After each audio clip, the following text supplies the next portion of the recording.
Sahabat Sarastia, selamat datang di episode perdana SAI Talk, trilogi transformasi. Jadi tempat kita ngobrol santai tapi mendalam tentang cara membangun bisnis yang unggul di era cuan.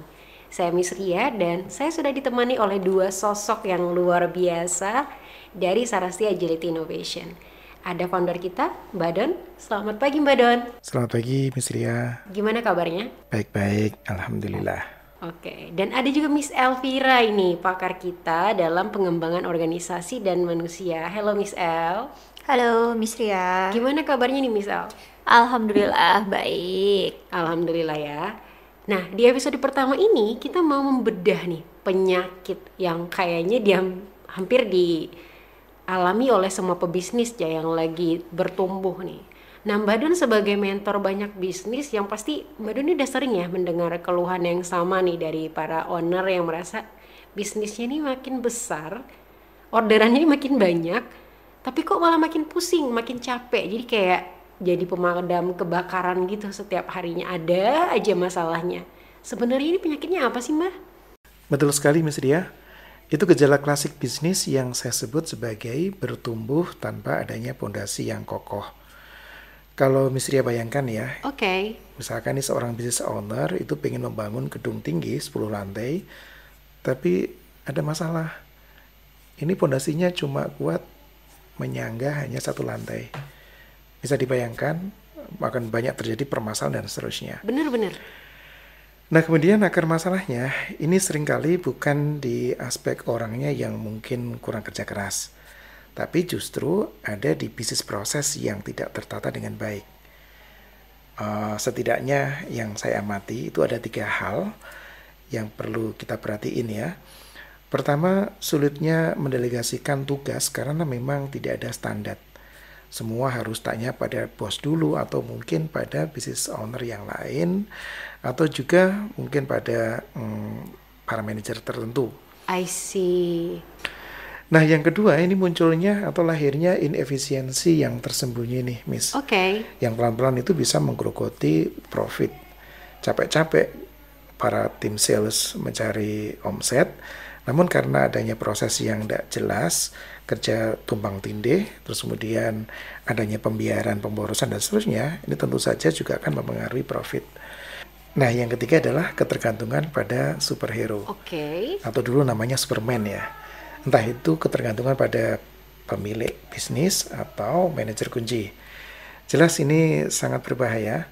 Apalagi kalau yang bersangkutan tuh Miss orangnya sakit, maka biasanya bisnis pun juga ikut sakit. Jadi masalahnya bukan di pelarinya ya Miss. Walaupun memang benar di kasus tertentu itu juga ada yang bermasalah, kita lebih fokus kepada lintasan larinya yang belum dibangun dengan benar. Dan ini dampaknya bukan cuma kepada bisnis, tapi lebih kepada manusianya. Nah, bagaimanapun juga, kalau pelarinya oke, tracknya yang bermasalah, kemungkinan besar pelarinya juga akan cedera. Iya benar. Begitu pula sebaliknya, udah susah-susah dibuatkan tracknya, udah susah dibuatkan bisnis prosesnya, tapi manusianya tidak mau menjalankan. Ya, orang Jawa mengatakan ya sami mawon. Nah itu dia nih. Saya mau tanya ke Miss Elvira nih. Nah Miss, kalau lintasan lari atau proses kerja ini semrawut nih, apa sih yang terjadi pada pelarinya Miss? Dan apa sih dampaknya nih ke timnya dan budaya kerja di organisasi tersebut? Jadi seperti yang dijelasin sama Mbah Don tadi, kalau misalnya sebuah bisnis itu start dari jumlah tim yang kecil, mungkin business owner bisa langsung mendeliver gitu ya, baik itu semangatnya, culture, dan lain-lain tuh masih bisa ke-handle. Tapi kalau misalnya sebuah bisnis itu sudah harus eskalasi dengan jumlah tim yang sangat besar, itu sangat-sangat diperlukan sebuah panduan proses aktivitas yang terstandar gitu. Karena kalau kita ngomongin mengelola banyak orang tuh kan udah nggak bisa lagi by mulut ya. Bener. Capek gitu kan. Nah, kenapa gitu? Karena dampaknya itu sangat-sangat besar gitu. Yang pertama, kalau tidak ada proses yang terstandar, itu nanti timnya jadi tunggu-tungguan kerjanya gitu. karena tunggu-tungguan, misalnya kamu dong harusnya duluan kayak gini, atau ayah kan aku nunggu kerjaan kamu selesai, misalnya kayak gitu. Akhirnya nanti lama-lama muncul trust issue, gitu, dan saling blaming. Itu kan gak enak banget ya, setiap tim. Kemudian yang kedua, karena nggak ada proses yang terstandar, kadang kita nggak tahu apakah hal-hal yang kita kerjakan itu tuh sudah bagus, sudah efisien misalnya, atau sudah efektif.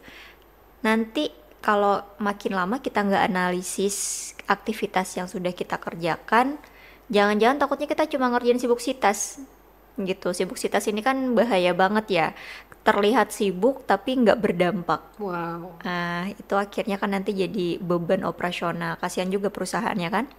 Terus yang ketiga, kalau setiap individu di dalam perusahaan itu punya cara kerja masing-masing dengan standar individual, pastinya tuh bakal bikin banyak penilaian yang subjektif.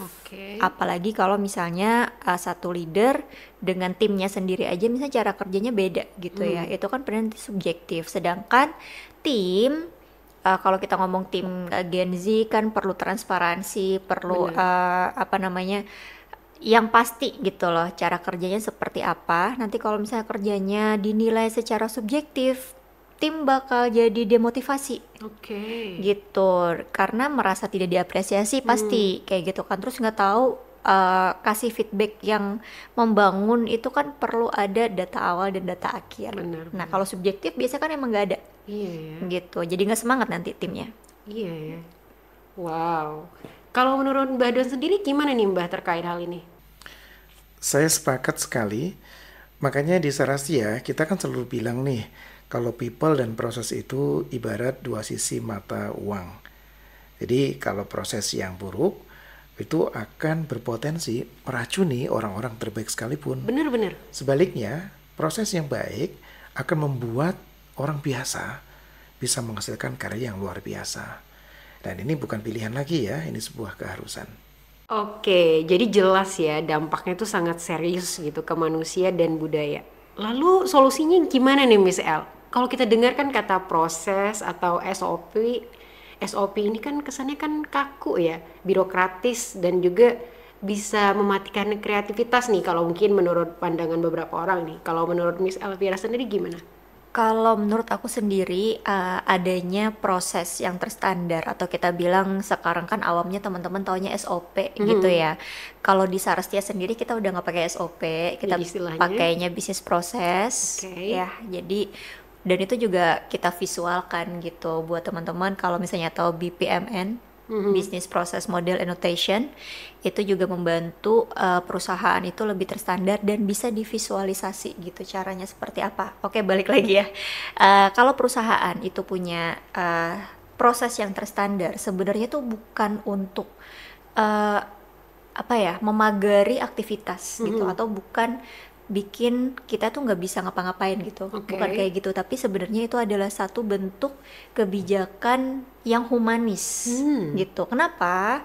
Kalau misalnya kita nggak punya standar proses yang berjalan di dalam satu perusahaan, itu bikin kita nggak jelas kerjanya, kurang jelas gitu ya. Iya, karena kita nggak tahu cara main, kita nggak tahu aturan main gitu. Karena akhirnya ya suka-suka hati setiap orang yang ngerjain, betul gitu. Jadi sebenarnya SOP itu atau bisnis proses itu memberikan kejelasan kepada setiap individu gitu kan. Terus yang kedua, kita menetapkan satu bahasa bersama. Artinya di dalam satu organisasi kita menetapkan kita pakai bahasa apa nih gitu untuk menggambarkan aktivitas kita, biar nanti kalau misalnya ada orang baru masuk ke dalam perusahaan itu dia udah tahu, oh kita itu termsnya seperti ini, kita pakai bahasa yang kayak gini, kita pakai sistem yang seperti ini, tuh bakal lebih mempermudah sebenarnya daripada satu orang belajar ke manajer A diajarinnya apa gitu ya. Kan ke belajar ke manajer B beda lagi. Bener. Tuh kasihan juga timnya kan. Terus yang ketiga, pastinya dengan adanya proses bisnis yang terstandar atau minimal SOP, itu sebenarnya kita sedang membentuk kemandirian di setiap level gitu, baik individu, tim dan yang lain. Karena kan kalau misalnya kita sudah ada SOP, tim kita bisa belajar mandiri gitu kan. Mereka tinggal membaca panduan, dan juga dibersamai gitu kan. Tapi dibersamai ini kan nggak ngaco gitu. Benar, ada aturan mainnya dan lain-lain kayak gitu. Jadi penting banget untuk sebuah organisasi itu menstandarkan proses, bukan untuk mengatur atau mengkungkung gitu ya, tapi memberikan kejelasan. Oke, coba aku rekap dulu ini ya. Jadi intinya ada 3 skill utama nih yang penting banget buat diperhatikan. Yang pertama, untuk mendesain alur kerjanya atau mungkin bisnis prosesnya gitu ya.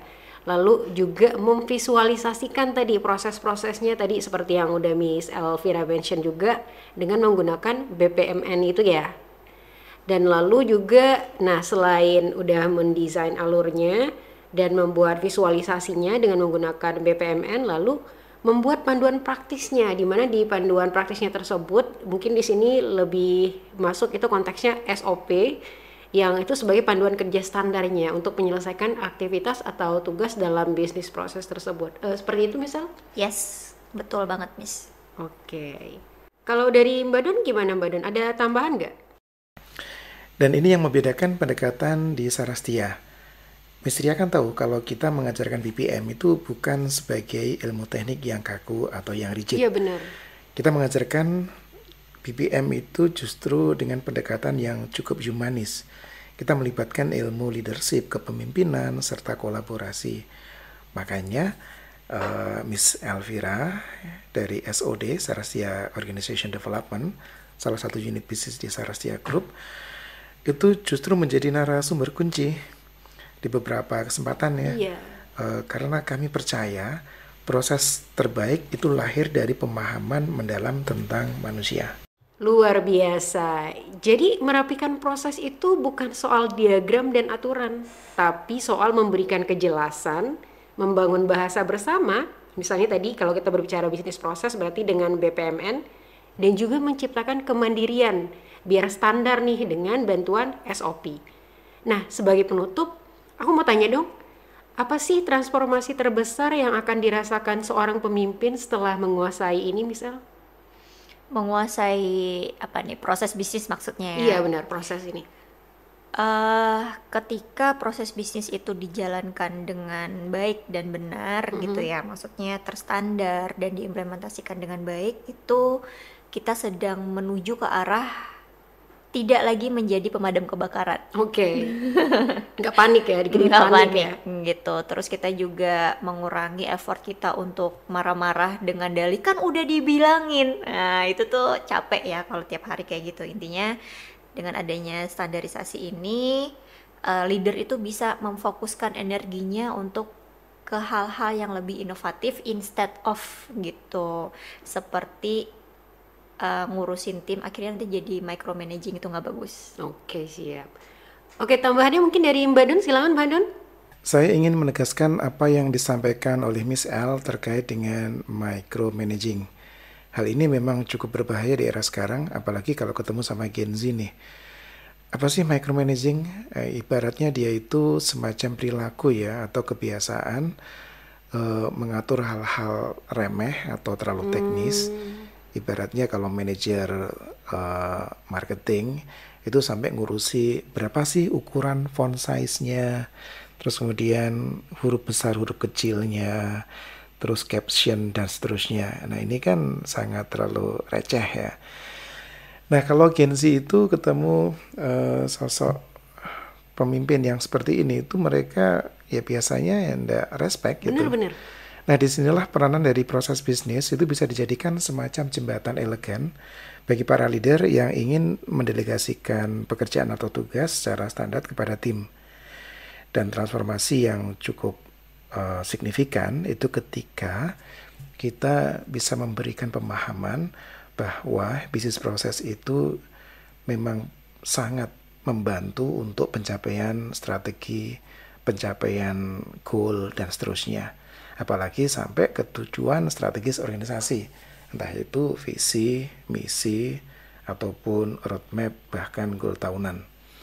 Nah ketika anggota tim kita sudah sadar dan tahu tentang pentingnya bisnis proses, menurut saya itu merupakan pencapaian yang luar biasa. Dan tentunya bukan hanya dibaca ya, bukan hanya dipelajari, tapi mesti harus diimplementasikan dan terus diperbaiki sepanjang waktu.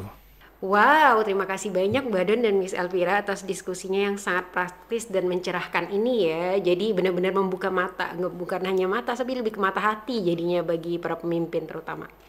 Nah, bagi Anda, para pemimpin, founder, atau manajer yang ingin merasakan langsung nih transformasi ini, terutama berkaitan dengan proses bisnis, dan ingin pulang nih dengan blueprint proses dan SOP yang sudah diterapkan untuk bisnis Anda, kami mengundang Anda untuk bergabung dengan kelas BPM Development pada tanggal 23 dan 24 Juni. Jadi ini adalah kelas offline yang sangat intensif, dan seperti yang sudah kita dengar tadi, jadi ini bukan hanya teori. Jadi untuk informasi dan pendaftarannya silakan langsung hubungi nomor WhatsApp di bawah ini. Dan jangan lupa, jangan lewatkan episode kedua dari trilogi transformasi SAI, di mana nanti kita akan membahas nih cara membangun tim super yang inovatif sekaligus efisien.